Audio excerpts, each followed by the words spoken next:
I want you to picture the most financially stable looking street in your city. Nice homes, decent cars, well kept lawns.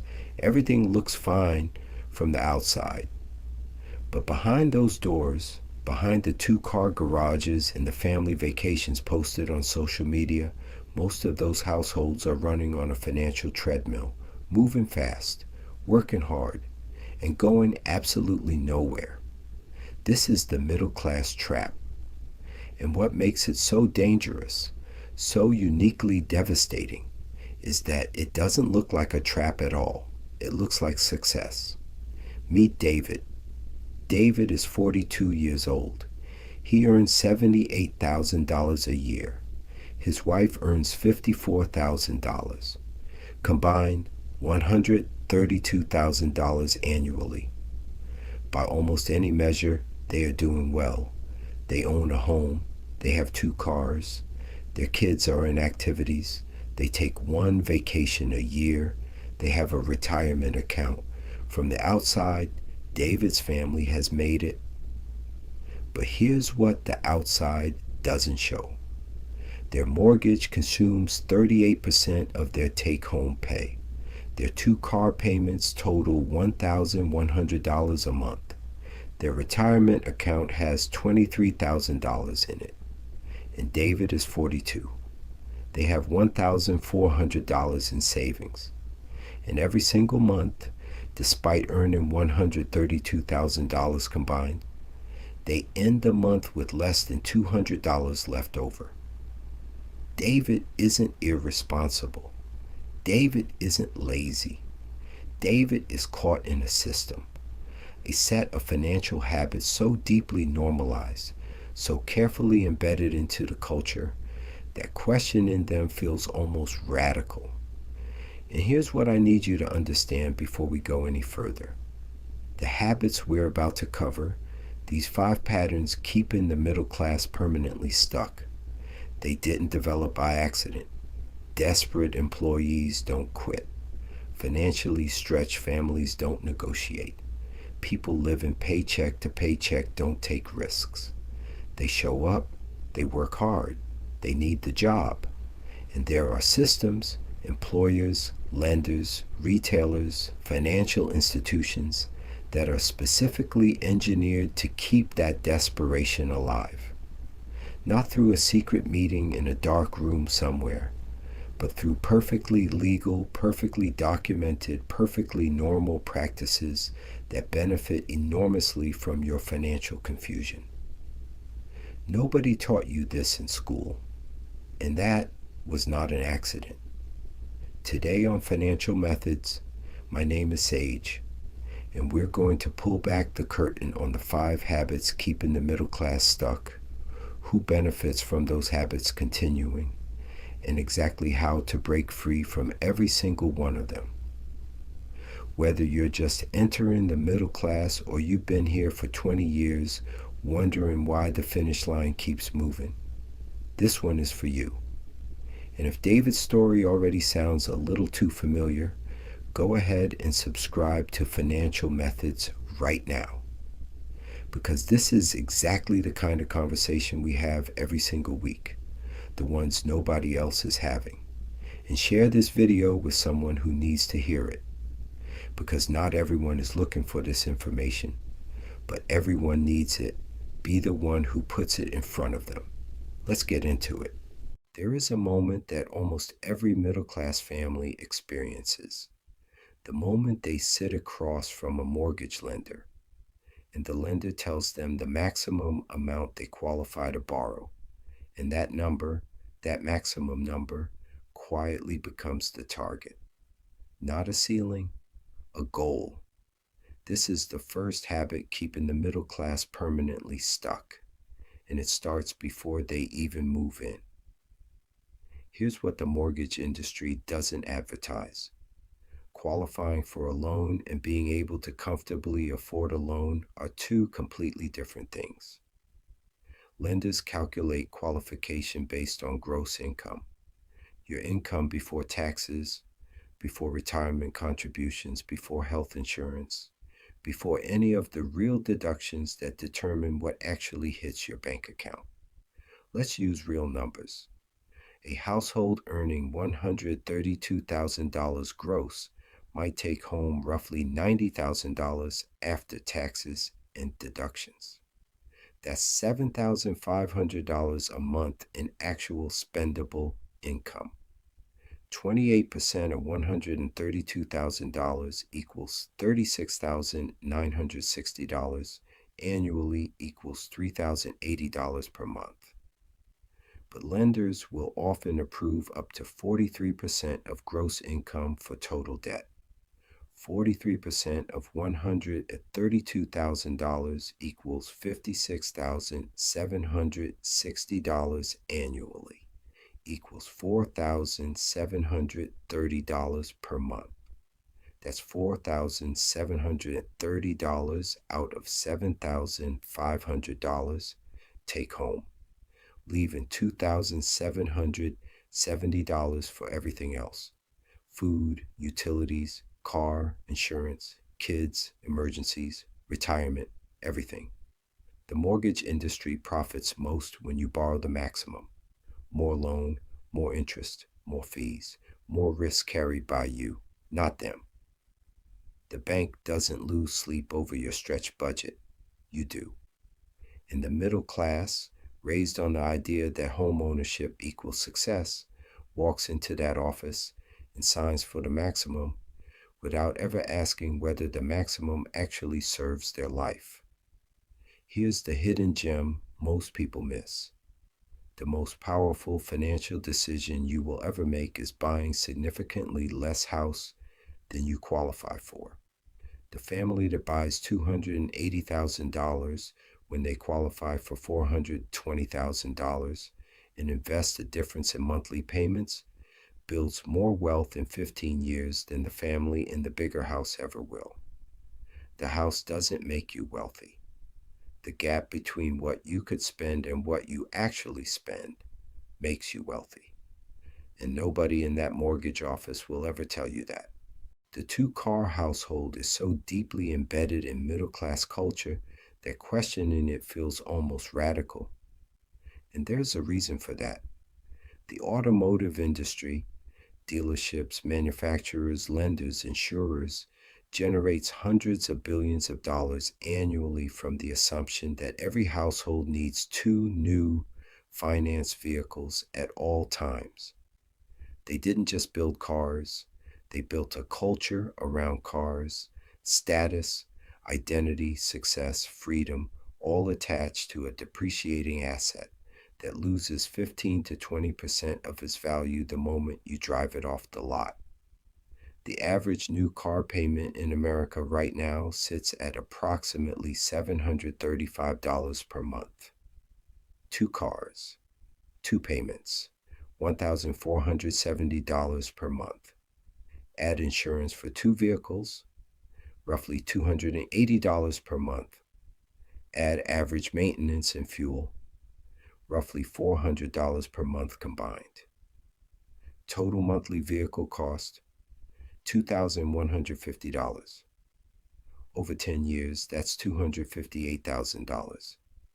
Invested in a basic index fund instead, that $258,000 becomes approximately $430,000.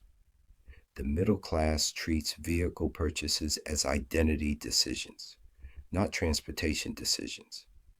And that's not entirely their fault. Every car commercial ever made is selling you a feeling, not a vehicle. Freedom, power, status, attraction, success. The feeling costs you $430,000 over a decade. Here's your hidden gem. Over a 30-year working life, the vehicle decision alone is worth over $800,000 in invested wealth. Same income, different vehicle philosophy, completely different financial destination. The industry knows this math. They just hope you never sit down and run it yourself. Here's a conversation happening in workplaces across America every single day.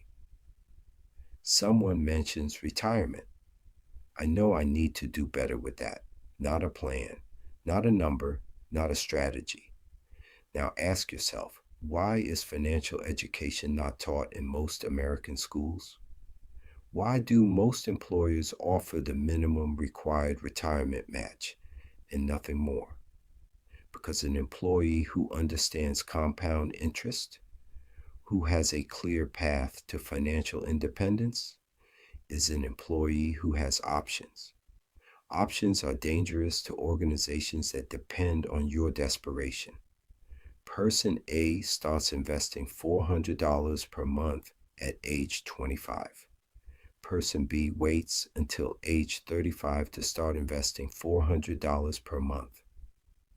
At age 65, Person A, approximately $1,400,000. Person B, approximately $650,000, 1 decade of delay cost. Person B, $750,000. Retirement contributions are almost always the first thing cut when money gets tight. We'll increase it when things settle down. Things rarely settle down because the system is designed to make sure they don't. Here's your hidden gem. Contributing enough to capture your employer's full 401k match and nothing else is not a retirement strategy. It's a starting point. The difference between contributing 4% and contributing 15% of a $78,000 salary over 30 years with compound growth is the difference between financial stress in retirement and genuine financial freedom. That information is available to everyone. Very few people ever act on it. Financial methods exist to close that gap. Real quick, if we're 3 habits in and you're seeing your own financial life in this video, hit that like button right now and share this with someone you care about, a friend, a family member, a coworker, someone who is working hard and wondering why it never seems like enough. This information should not be this hard to find. Let's keep going. The raise arrives, and within 90 days, sometimes less, it disappears. Not to savings, not to investments, not to debt elimination. It disappears into a slightly upgraded version of the same life. This is lifestyle creep, and in the middle class it runs almost entirely on autopilot. And it runs on autopilot because that's exactly how the consumer economy is designed. Think about what happens the moment your income increases. Your bank notices. Credit card offers arrive. Car dealerships somehow know. Retailers have your purchase history. Every algorithm you interact with is calibrated to your new spending capacity. The system doesn't celebrate your raise. It immediately begins calculating how to capture it. Age 25, earns $45,000, burns through $43,000. Age 30, earns $60,000, burns through $58,000. Age 35, earns $75,000, burns through $73,000. Age 40, earns $90,000, burns through $88,000. The income grows. The gap never does. Here's your hidden gem. Every raise, before lifestyle has a chance to absorb it, a predetermined percentage goes directly to investments. Automatically, before you see it, before you spend it, before the default can capture it. The middle class budgets after spending. Wealth builders invest before spending. And nobody sending you credit card offers after your raise is going to suggest it. There is one habit on this list that enables every other habit. The middle class doesn't talk about money. Not really, not honestly. And this silence, this carefully maintained financial vagueness, is one of the most powerful tools the system has. Because a population that doesn't discuss money can't develop a shared language around it, can't pass real financial wisdom to the next generation, can't collectively recognize when they're being taken advantage of. Financial silence doesn't just hurt individuals, it preserves a system that benefits enormously from your confusion. And consider this, because this is where the truth has to be spoken directly. We live in an era where two incomes are essentially required just to survive at a middle class level. Housing costs have outpaced wage growth for decades. The costs of healthcare, childcare, education, and basic stability have all risen faster than the average paycheck. The system isn't just difficult to escape, it's designed to consume both of your incomes, leaving almost no margin for the kind of clear thinking and intentional decision making that actual wealth building requires. People aren't struggling in silence because they're weak. They're struggling in silence because the noise, the bills, the obligations, the pressure, the exhaustion is relentless. Financial methods exist because that silence deserves to be broken.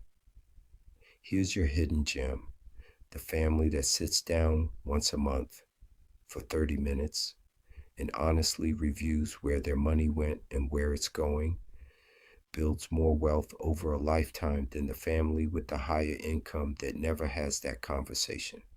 30 minutes a month. That's the habit that makes all the other habits possible. 5 habits, 5 patterns, each one individually manageable. Together, they create the treadmill, and each one, in its own way, benefits someone other than you: the lender, the dealer, the employer, the retailer, the algorithm. They all win when you stay on the treadmill. You win when you step off. This week, sit down and write your actual numbers, not estimates, actual numbers. Clarity is always the first act of financial rebellion. This month, identify one lifestyle expense that exists purely out of habit. Eliminate it. Redirect that amount to an investment account automatically. Make the system work for you instead of against you. This quarter, have the honest money conversation you've been avoiding. The system profits from your silence. Break it. This year, make one vehicle or housing decision based purely on financial logic. Refuse to let marketing make that decision for you. The middle class trap isn't a trap because it's impossible to escape. It's a trap because it's invisible and deliberately maintained by systems that need your participation to profit. David isn't stuck because he doesn't earn enough.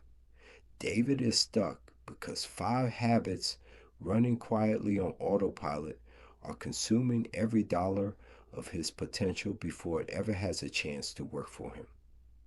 And because nobody, not his school, not his employer, not his lender, not the dealership, ever had a financial incentive to show him differently.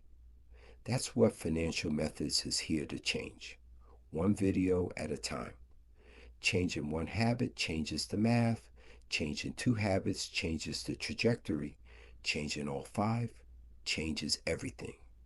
If this video gave you at least one thing you're going to think differently about, hit that like button right now.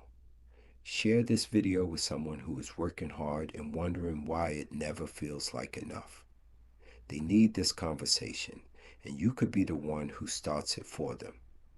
And if you haven't subscribed yet, join us at Financial Methods. We're just getting started, and where we're going, you don't want to arrive late. On our next Financial Methods video, the hidden tax nobody talks about and how it's quietly draining your wealth every single day. This one is going to hit differently. Until then, I'm Sage, holding it down at Financial Methods. Stay focused, stay intentional. The middle class isn't a destination, it's a starting point. The question is, what do you build from here?